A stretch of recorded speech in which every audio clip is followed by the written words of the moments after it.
Good morning, everyone. How are you doing? Oh, it's Mr. George again. I'm here to teach you social studies and the topic risk factors in food. Sometimes while we're looking at this topic, sometimes you can see that when we eat, or maybe mommy gave us something to eat, or maybe we bought something outside and we're eating. You see that after eating that thing, you see that your tummy will be disturbing you and it will be paining you, and sometimes you start complaining to mommy, "Oh, mommy, my tummy is hurting me," and all of a sudden you start throwing up. And mommy like, "What is it? What is it, mommy? I don't know what I ate on my tummy." You see, that's bad. It's bad that after eating you're having stomach pain and you're throwing up. And that is what we're looking at in risk factors in food. So, mean that in risk factors in food is that we're looking at the risks involved in eating certain food. That after eating those food, you start throwing up, you start having tummy ache, and so on. It's bad, isn't it? So that is why we're looking at the topic. So let us see the kind of things that are involved in the food we eat, so that we can avoid certain risks, certain dangers. So now let's go into the topic right now. Now, let us look at the specific objective. At the end of the lesson, the pupils should be able to: one, define risk factors in food; then two, list the examples of risk factors in food.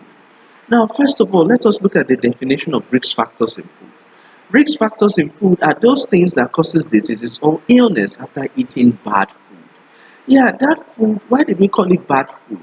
That food may be pleasant in the eye, but you might not know that it's infected with germs, isn't it? It might be infected with germs and we may not know, and we'll rush to eat, and after eating all of a sudden we'll start throwing up, or we'll be having tummy pains and so on. So he said that it- uh, that risk factors in food are those things that causes diseases or illness after eating bad food. So we need to be careful of the food we eat, because this food sometimes they affect us.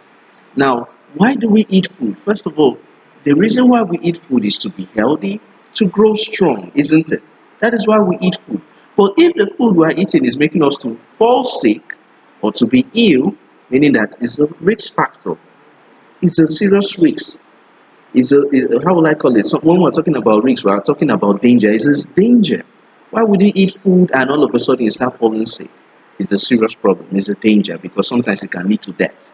So that is why we need to look at the risks involved in certain food. Now, what are those risks? The risks involved in storage, the risks involved in preparing, the risks involved in distribution.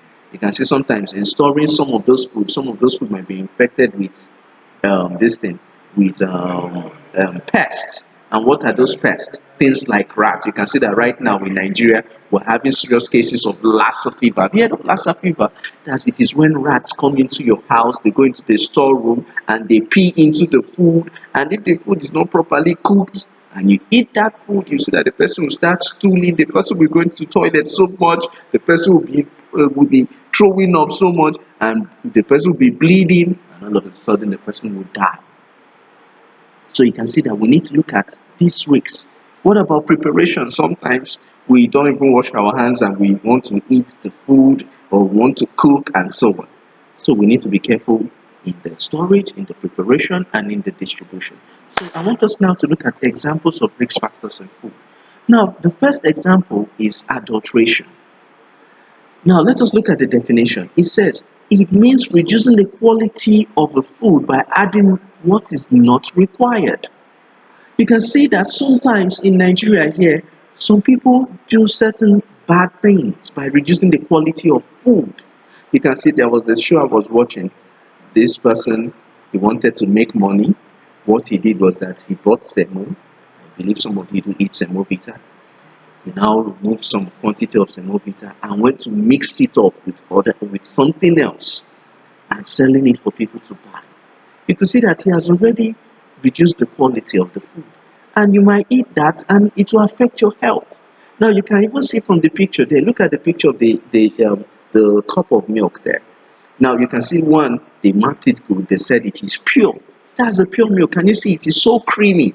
Oh, I know that you like something creamy, right?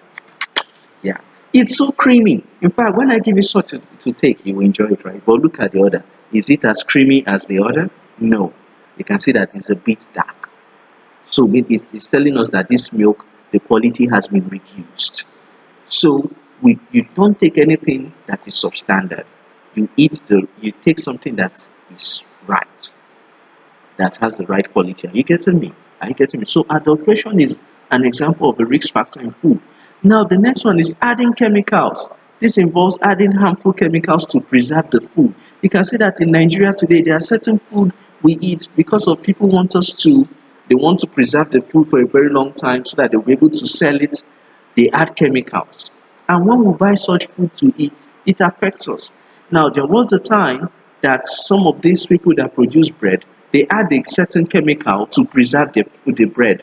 Because normally you shouldn't take a bread that has stayed for more than 3 days. Yes, any bread that has stayed for more than 3 days is not good for your health. Now, what these people do, they go to add a chemical to the bread so that the bread will stay more than 3 days, not knowing that that chemical has a side effect. And let me tell you the name of the chemical: sodium bromate. Bromate.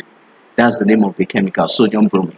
They add sodium bromate in the bread, and when they add it in the bread, you see that the bread will stay for more than a week and it will still be fresh. But the chemical there has an effect on our health. So you can see adding chemicals to preserve the food is bad, is a risk factor, because when you eat such, it will lead to any kind of any illness, or it could destroy an organ in our system. Are you getting me? Are you getting me? Now, the next thing we want to look at is risk factors in food distribution and preparation. What are those risks? What are those risks involved in the distribution and in the preparation of food? We want to look at it first of all, starting from the storage where the food has been stored, where we normally pack our food. First of all, we need to ensure that those places, the risks involved in storing the food has reduced. Now, let us look at this fridge, this refrigerator. Now, why did we say that it is a poor storage? Poor storage. When you store your food in your refrigerator, isn't it? It's a good storage facility now. So, what is the risk involved? I think this thing is properly stored, right? But no, it is not properly stored. Do you know why? Can you see raw meat there? Raw beef, yes. And you can see another food there beneath it. You are not meant to put what? Raw food and cooked food together. It is wrong.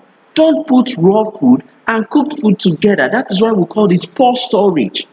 When you put raw food and cooked food together, it's going to contaminate the cooked food.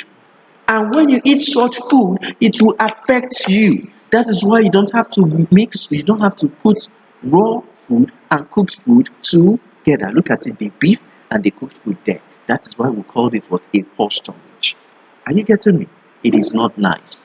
Now, the next one is poor handling. You can see the picture there. Can you see a rat? A rat on the bread baked. Yes, it's poor handling. How will you prepare food that people will eat and you left it for rats to come in and perch on it?